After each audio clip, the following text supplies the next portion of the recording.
Well, it's time for an update on that knife I reviewed or gave a first impressions video on, a week, 10 days ago.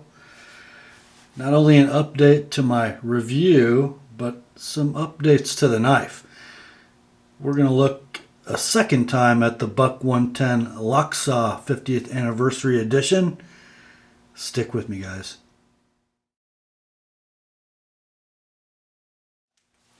Hi gang, Rob here. It is the afternoon of 21 December 2014, and yes, we have an update video on the Buck 110 Lochsa.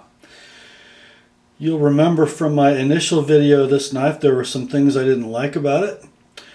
First of all, let's kind of run over them for you. When the knife is closed, you'll see that the lock bar sits sort of proud at the rear and sunken at the front, which caused this issue of the blade when closing bouncing into the backspacer, chunking the cutting edge. The problem lies in this area of the knife right here.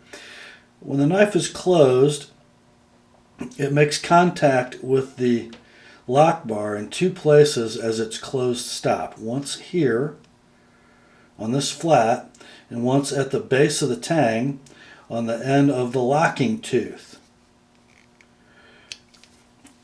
So when the knife closes under spring tension, those 2 points, one about here and one about here, make contact, stabilizing the blade, keeping it from over traveling to the closed position and smacking the backspacer.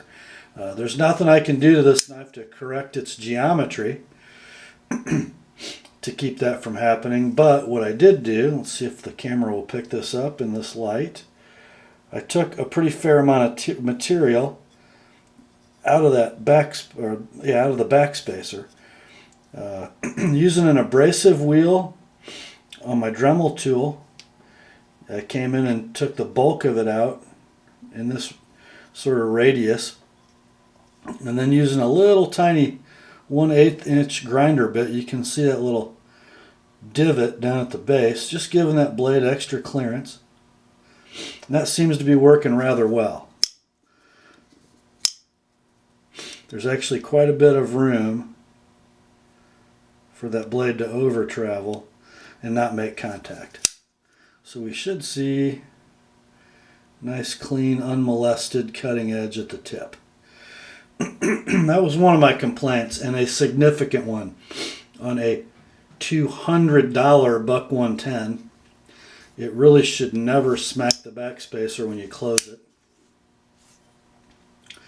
And apparently it now does not. My other issue, and it's another sort of biggie, was that it was very hard to get at the thumb studs of this knife. And reference my first video, because it's kind of hard to tell now. Looky here. A viewer and a commenter on my first video sent me a picture of an old brass and walnut 110, which had been fitted with the brass clamp-on style thumb stud, and these scallops were cut in the handle. And I thought, that's exactly what I'm looking for. I was very concerned as I contemplated this maneuver, and I had been thinking about it, what the knife would look like, because it was pretty clear with the location of the thumb studs that I was going to have to get into the bolster. And I didn't know how that would look. I think it looks rather handsome, actually. And there were some challenges in doing that, because in order to get it right, you can see I had to get into the G10 very closely to those nickel silver liners, and I'm just barely clearing these front rivets. Now, how did I do this? I clamped my Dremel vertically in a vise with the standard Dremel barrel sander attachment, which was actually of a radius just smaller than I needed. So it gave me some room to oscillate back and forth to clean up any deep sanding marks.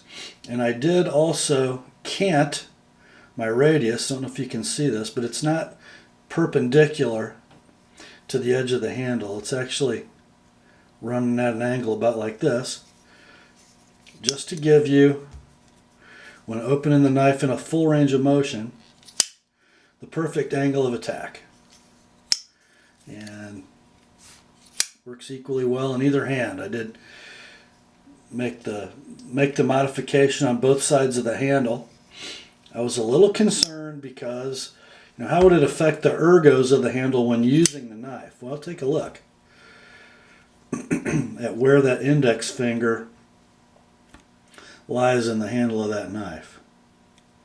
If you notice, my index finger, the tip, is almost in the same angle as my cant, and so is the meat up to that first knuckle.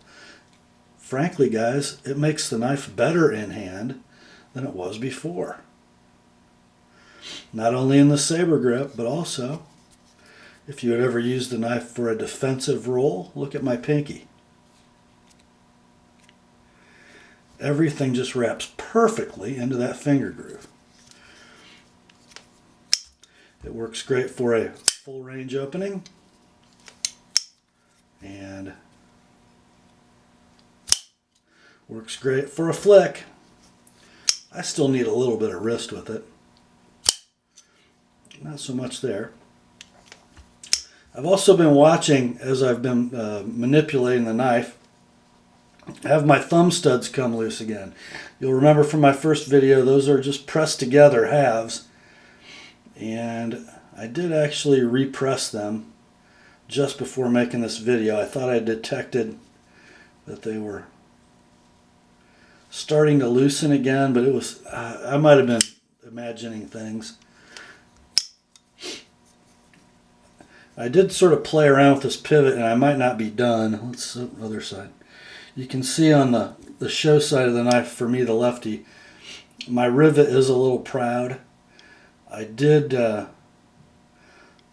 put the front of the knife, the bolsters, in my wood-lined vise and give them a little bit of a squeeze just to minimize the blade play side to side. There's still a little bit there, but you kind of need that if you're going to quickly deploy the 110 Lochsa.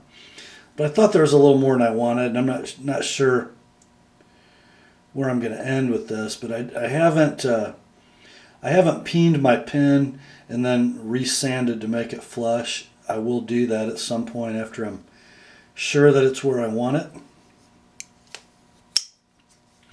And guys, before any of you ask, if you look at what was necessary here,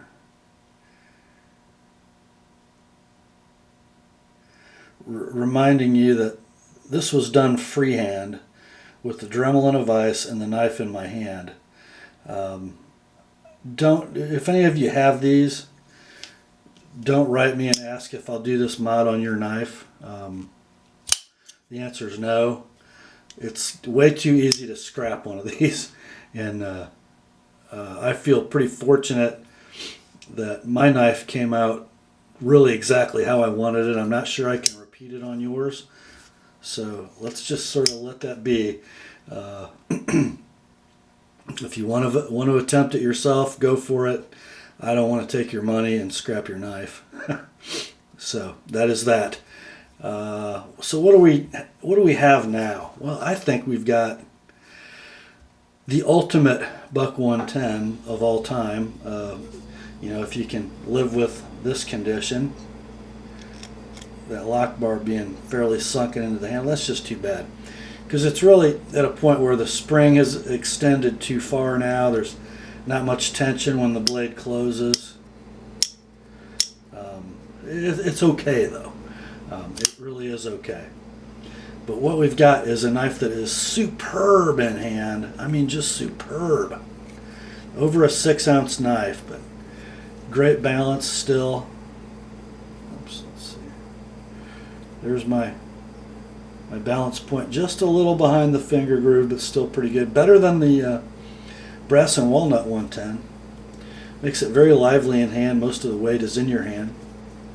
A knife that's super carryable, and I mentioned this in the first video, With this knife in pocket, the clip retention is just perfect. Plenty strong for a knife this heavy, but not a bear to get in and out of the pocket. And you know, if you're extracting the knife like this, thumb on the side of the knife inside the pocket, middle finger here, index finger, you're just locked in with that middle finger around the horn of the pommel.